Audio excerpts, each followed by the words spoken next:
After 15 years of working with my company, I received a rather surprising termination letter from the CEO. It said, "Restructuring, you are fired." A younger recruit said goodbye, teasing. I said, "Thank you for the opportunity," and left. The next day, they needed me, but it was too late. Hello. Thank you for your continuous support. This means a lot to us. If you enjoy the stories we share, kindly subscribe to this channel. It will be great if you can leave a comment on which city you are watching from. We might just give you a shout out in our next story. Today's special shout out goes to Ellen Morton from New York. We are glad you enjoy our stories. Now let's dive into the details of today's story. I'd given Pinnacle Solutions 15 years of my life when the email hit my inbox like a sucker punch. It was late afternoon, the office humming with the usual clatter of keyboards and half-hearted chatter. I'd just wrapped a call with a client, Mrs. Delaney, who'd been with us for a decade and still called me the only one who gets it, when I saw the subject line. Organizational update. No big deal, I thought. Victor Grayson, our CEO, loved sending these vague, self-important memos. I clicked it open, expecting jargon about synergy or streamlining. Instead, I got this. Due to restructuring, your position is eliminated. Effective immediately. Regards, Victor. 15 years, and that was it. No warning, no, thanks for your service. Not even a phone call. Just 13 words and a digital signature. I sat there, staring at the screen, my pulse thudding in my ears. Senior account manager, gone. Effective immediately. I was 42, not some kid fresh out of college, and I'd built half their client base from scratch. Yet here I was, erased in a sentence. I leaned back in my chair, the leather creaking under me, and let it sink in. The office didn't stop. Phones kept ringing. Someone laughed too loud across the room, but it felt like I'd been yanked out of time. I glanced at my desk, a stack of files I'd been prepping for next week's meetings, a framed photo of me and my old dog, Max, from before he passed. 15 years of late nights, skipped weekends, and deals I'd fought tooth and nail to close. And for what? Restructuring. Everything okay, Martin? Lisa, my colleague from 2 cubicles over, poked her head around the partition. She had a knack for reading people, and I guess my face was screaming something. Yeah, I lied, forcing a smile. Just wrapping up. No point in spilling it yet. I'd tell her later, maybe, if I didn't choke on the humiliation first. I started packing. Not much to take, just the photo, a few pens, a notebook I'd scribbled client quirks in over the years. Mrs. Delaney likes 2 sugars in her coffee. Mr. Patel hates small talk. Little things that kept them loyal. As I slid the notebook into my bag, Jake swaggered over. He was the new kid, barely 25, all gelled hair and cheap bravado. Victor had hired him a month ago, part of his fresh blood kick. "Goodbye, old-timer," he said, smirking like he'd won something. Time for the young guns to take over. I looked up at him, his grin wide and careless, and felt a flicker of heat in my chest. I could have snapped back, told him I'd closed more deals in a year than he'd manage in a decade. But what was the point? He'd learn soon enough. Instead, I zipped my bag, stood, and said, "Thank you all for the opportunity." Calm, steady, like I was leaving a meeting, not my career. Jake blinked, thrown off by the lack of a fight, but I was already walking. Past Lisa, who shot me a worried look I didn't return. Past the break room, where I'd spent 1,000 lunch hours. Out the glass doors into the elevator, my reflection staring back at me, graying temples, tired eyes, but a jaw still set hard. I wasn't done. Not yet. At home, I dropped my bag on the kitchen counter and poured a glass of water. The apartment was quiet, too quiet, and my mind wouldn't stop racing. I pulled up the email again on my phone, rereading those 13 words until they blurred. Victor hadn't even bothered with a severance mention. Just effective immediately, like I was a line item to scratch off. I thought about the early days, back when Pinnacle was a scrappy startup, when I'd stayed late to pitch clients Victor couldn't charm.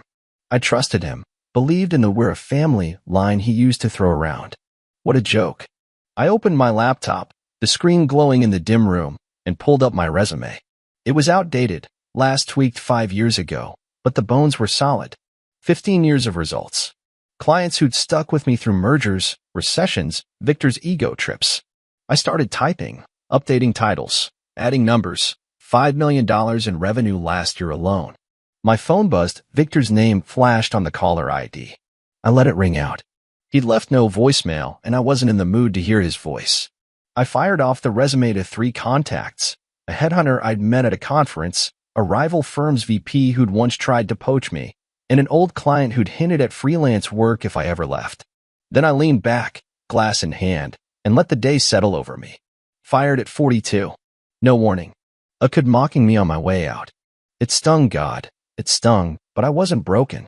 I'd built something at Pinnacle, something bigger than Victor realized, and I'd build again. The phone buzzed again. Victor, round 2. I silenced it and stared at the ceiling. Tomorrow, I'd figure out the next step. Tonight, I just needed to breathe. But as I sat there, a question gnawed at me. What happens when the guy who fires you figures out he's the one who's screwed? I woke up to 7 missed calls from Victor. 7. The first came at 8:03 a.m., the last at 10:42, and my phone screen lit up like a scoreboard of his panic. I didn't listen to the voicemails, not yet. I'd been fired less than 24 hours ago, and whatever he wanted could wait. I shuffled to the kitchen, brewed a pot of coffee, and sat at the counter with my laptop. The plan was simple: sort through the job offers trickling in, map out my next move. I wasn't wallowing. 15 years at Pinnacle had taught me how to pivot, and I wasn't about to start doubting myself now. By 9:30, my inbox had 3 replies. The headhunter, Karen, said she'd pitch me to a couple of firms by noon. The VP from Apex Innovations, a competitor I'd always respected, sent a one-liner: "Lunch tomorrow? We need to talk." And Tom Reynolds, a client I'd worked with for 8 years, wrote, "Heard you're free. Let's discuss something independent. Call me." I leaned back, sipping my coffee, letting the possibility sink in. Double my old salary at Apex? My own gig with Tom? For the first time since that email hit, I felt the ground steadying under me. Then my phone buzzed again. Victor, 8th call. I smirked and muted it. Let him stew. I'd given him 15 years of loyalty, and he'd given me 13 words and a kick out the door. If he thought I'd jump when he snapped his fingers, he'd forgotten who I was. I opened his spreadsheet instead, jotting down pros and cons of each offer. Apex meant stability, a team, a corner office maybe. Tom's idea was riskier: freelance, no safety net, but total control. I was halfway through when the phone lit up with a text: "Martin, call me. Urgent." Victor again. I ignored it and kept typing. Around 11 o'clock, Lisa texted, "You okay? Office is a mess today." I frowned, thumbs hovering over the screen. A mess? I'd figured Pinnacle would feel my absence. Someone had to pick up my accounts, but mess sounded bigger. What's going on? I shot back. Her reply came fast: "Clients bailing. Like, a lot. All asking for you." I stared at the words, my coffee going cold in my hand. Clients bailing. Asking for me. A slow grin crept across my face. I hadn't expected this, not so soon. I flipped on my work email, still active, sloppy on their end. And there it was, chaos in black and white. Subject lines from clients I'd known for years. Contract termination notice. Requesting confirmation of your status. Moving our business elsewhere. I opened one from Mrs. Delaney. "Martin," she wrote, "I just heard you're gone. You're the only one we trusted at Pinnacle. We're out unless you're back." Another from Mr. Patel, short and sharp. "No Martin, no deal. Canceling." I scrolled through, 38 emails, 38 cancellations, all saying the same thing. I've been their anchor, and without me, they were cutting ties. I leaned back, a laugh bubbling up. Victor's restructuring had just blown up in his face. I'd spent years building those relationships: phone calls on birthdays, late-night fixes when their projects went sideways. They didn't trust Pinnacle. They trusted me. And now Victor was finding out the hard way. My phone buzzed again, Victor's 9th call. This time, he left a voicemail. I played it, curiosity getting the better of me. "Martin, it's Victor. We need to talk. Call me back. Now." His voice was tight, clipped, nothing like the smug drawl he usually paraded around the office with. I deleted it and poured another coffee. By noon, the offers kept coming. Apex upped the ante, double my salary and equity. Tom called, voice crackling with excitement. "Martin, I've got 3 other clients ready to sign with you if you go solo. We'd rather work with you than anyone at Pinnacle. I jotted it down, my spreadsheet growing. I wasn't just in demand, I was a hot commodity. Victor called again 10th time, and I let it ring out, picturing him pacing his corner office, barking at Jake to fix something the kid couldn't even understand. Lisa texted again.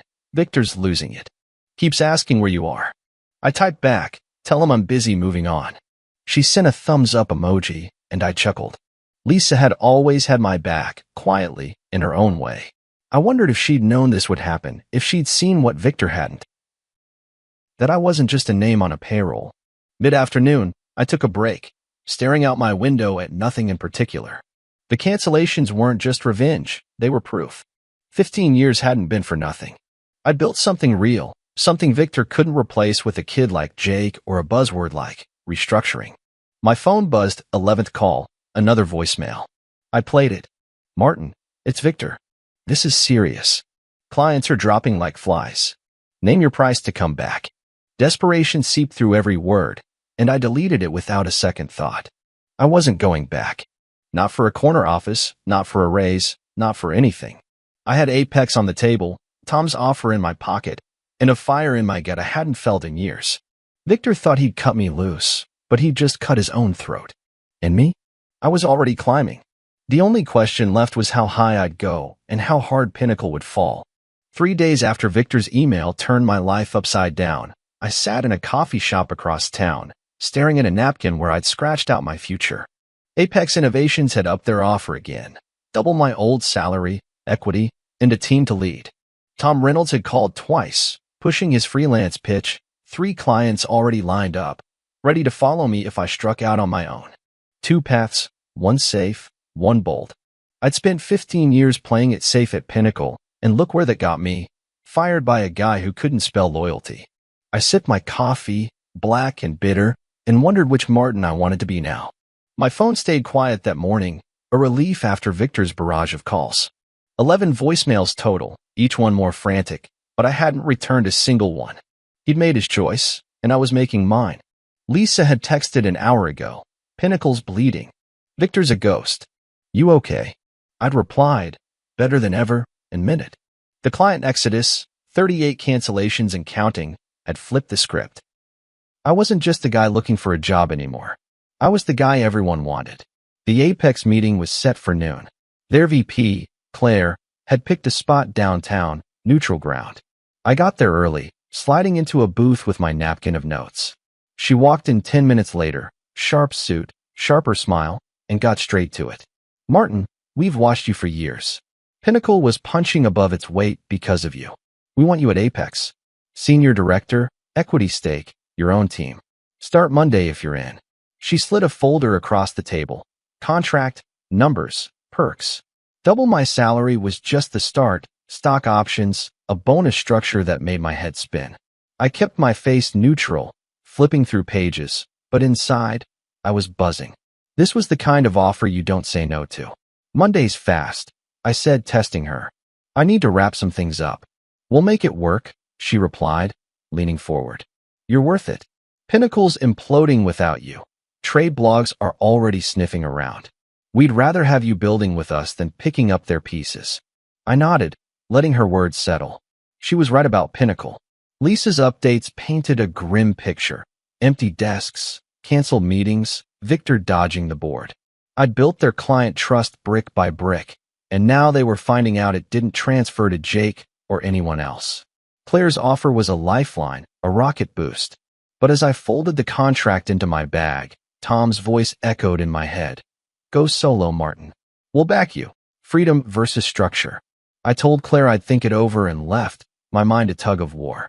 That night, I hit an industry mixer, half networking, half curiosity. I'd thrown on a new suit, one I'd bought after the firing, and walked in feeling like a man with options. Heads turned, whispers followed.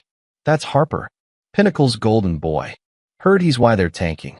I grabbed a drink and mingled, fielding questions with a shrug, just exploring what's next. Then I saw Victor.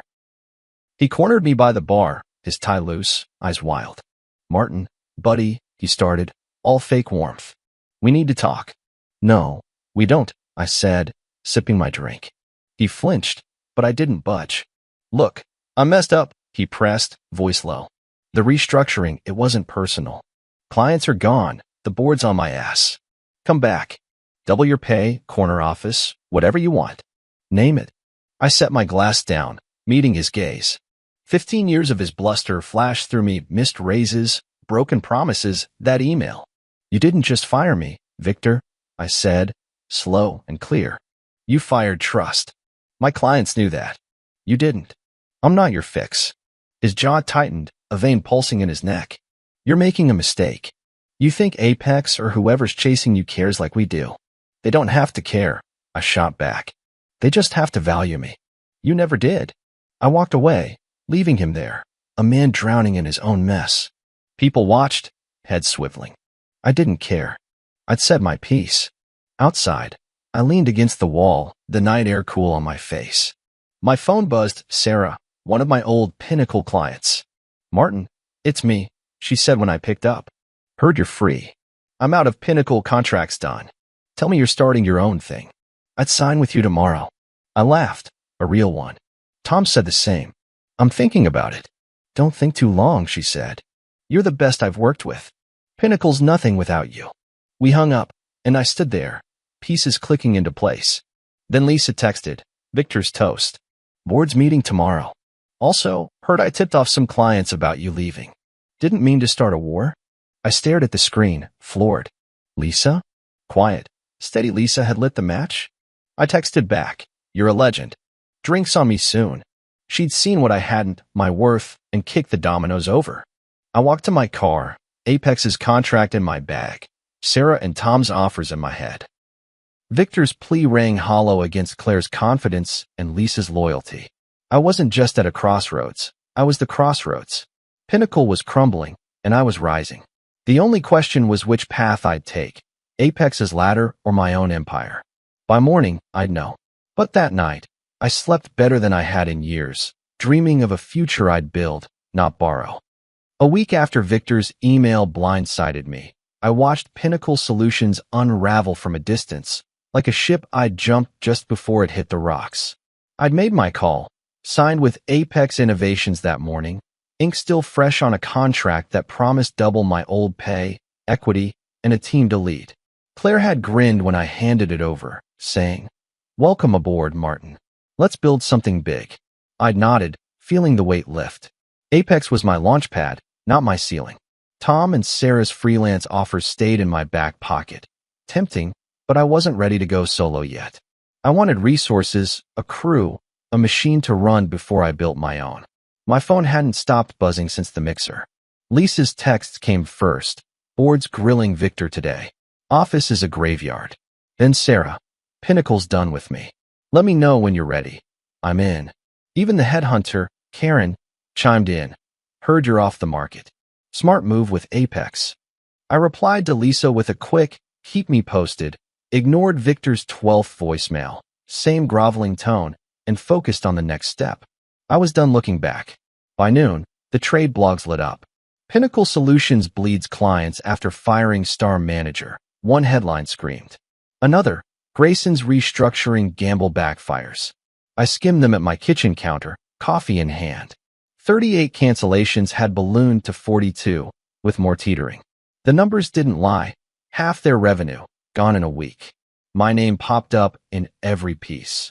Martin Harper, the trusted face of Pinnacle's success, was let go in a cost-cutting move insiders call catastrophic. I smirked. Victor's fresh blood plan had bled him dry. Then he tried something stupid. A rumor hit my inbox. Victor telling anyone who'd listen I'd botched accounts, left messes for Jake to clean up. It was a desperate swing, and it landed like a wet rag. Within hours, clients fired back. Mrs. Delaney emailed me directly. Heard Victor's nonsense. Told him you're the only reason we stayed. He's a fool. Mr. Patel posted on a trade forum. Harper was gold. Grayson's the liability. Even Lisa texted, Victor's spinning lies. Nobody's buying it. Clients are pissed. I didn't respond to the noise. I didn't have to. The truth was louder than his bluff. Jake bailed that afternoon. Lisa called me, voice crackling with amusement. Kid walked out at lunch. Said the phones wouldn't stop. Clients yelling, asking for you." He looked like he'd seen a ghost. I laughed, picturing his gelled hair and smug grin crumbling under pressure. "He thought he'd replace me," I said. "Poor bastard didn't know what he was replacing." "Victor's next," she replied. "Board's done with him. You should see this place. Half the desks are empty." I thanked her, promised that drink, and hung up. Jake's exit was a footnote. Victor's was the main event. I started at Apex the next day, walking into a sleek office that hummed with purpose. Claire introduced me to my team, 5 sharp account managers, eager to move. "You're the guy from Pinnacle, right?" one asked. "Heard you sank them single-handed." I shrugged. "They sank themselves. I just stopped holding them up." They laughed, and we got to work. My first call was a new client Claire had teed up, a $2 million deal I closed by lunch. It felt good, clean, like I'd shed 15 years of Victor's baggage in a single handshake. Pinnacle's collapse kept rolling. Lisa texted midweek, "Victor's out. Board fired him this morning. Rumor is he's selling his car to cover debts." I didn't gloat, not out loud, but I felt the justice of it. He'd built nothing, just ridden my work until he thought he didn't need me. Now he was scrambling, and I was climbing. The blogs updated. Pinnacle Solutions faces layoffs, potential sale. 42 clients down to a handful, a shell of what I'd helped make it. I'd warned him at the mixer. He'd fired trust. He hadn't listened. My old colleagues rallied too.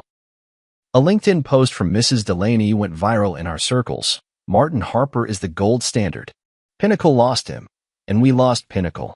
Comments piled up, clients, peers, even a rival exec I'd sparred with years ago. "Harper's the real deal." Grayson's a cautionary tale. I didn't post a thing. Didn't need to. They were doing it for me. By Friday, I settled into Apex, my desk stacked with files, my team buzzing around me. I wasn't just a hired gun here. I was a mentor, a closer, a name. Claire stopped by, leaning in my doorway. "You're already making waves. Good choice coming here." I nodded. "Good choice picking me."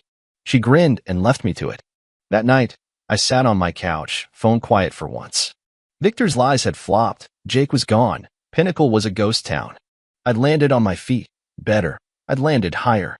Apex was my proving ground, and I was ready to run it my way. But as I kicked back, one thought lingered. This wasn't the end. It was a beginning. And whatever I built next, it'd be mine, trust and all. A month after Victor's email ripped my old life apart, I stood in my new office at Apex Innovations, looking out a window that framed a city I was ready to conquer. The desk behind me was cluttered, files, a coffee mug, a photo of Max I'd brought from Pinnacle, but it felt right. I'd been at Apex 3 weeks, and already I'd closed deals worth $4 million, trained a team that hung on my every word, and earned a nod from Claire that said more than any paycheck. Pinnacle was a memory, a lesson, a ghost. I'd moved on, and I'd moved up. The first week had been a blur, learning names, shaking hands, diving into accounts. My team, 5 account managers, all hungry, watched me like I was some legend. "You're the guy who tanked Pinnacle," one said, half joking. I grinned. They tanked themselves. I just walked away. They'd laughed, but they got it. I wasn't there to gloat. I was there to work. And work I did. My first big win came fast. A $2 million contract with a tech firm Claire had been chasing for months. I'd sealed it over lunch, leaning on the same trust I'd built with Pinnacle's clients. Difference was, Apex valued it. Lisa kept me posted on the wreckage I'd left behind. "Pinnacle's laying off half the staff," she texted one morning. "Victor's gone quiet. Heard he's consulting now, barely scraping by." I didn't reply right away. Part of me wanted to feel bad for him, 15 years together. After all, but he'd made his bed. The board had fired him a week after the mixer, and the blogs had feasted. Grayson's folly, how one firing sank a firm. Last count, they'd lost 45 clients. What was left limped along, a shadow I didn't recognize. Jake hadn't resurfaced, probably licking his wounds somewhere. His young gun swagger shot to hell. My phone rang midweek, pulling me from a meeting prep. It was Sarah, my old Pinnacle client, her voice bright. "Martin, just checking in. I'm officially done with them, contracts toast. Tell me you're thriving." "Thriving's the word," I said, leaning back in my chair. "Apex is good. Closed a big one last week." "Knew you would," she replied. "You were Pinnacle's heart, you know that?" We all saw it. Glad you landed where you belong. I paused, her words hitting deeper than I expected. Thanks, Sarah. Means a lot. Still thinking solo? She asked, half teasing. Maybe someday, I said. For now, I'm building here. Good enough, she laughed. Keep me posted. I'd still sign with you in a heartbeat. We hung up, and I sat there, staring at the phone. Pinnacle's heart. She wasn't wrong. I'd poured everything into those clients, years of calls, fixes, trust, and they'd followed me out the door. Not out of pity, but loyalty. That was power Victor never understood. Friday night, I met Lisa for that drink I promised. We grabbed a booth at a bar downtown, her eyes wide as she spilled the latest. They're selling The Office, she said, sipping her beer. Pinnacle's done, might shut down by summer. Victor's name's mud. You're the guy everyone talks about now. Better than being the guy they forget, I said, clinking my glass against hers. She grinned.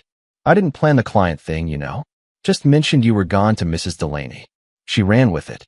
You started a war, I said, smirking. Best accident I've ever seen. Worth it, she replied. You deserved better.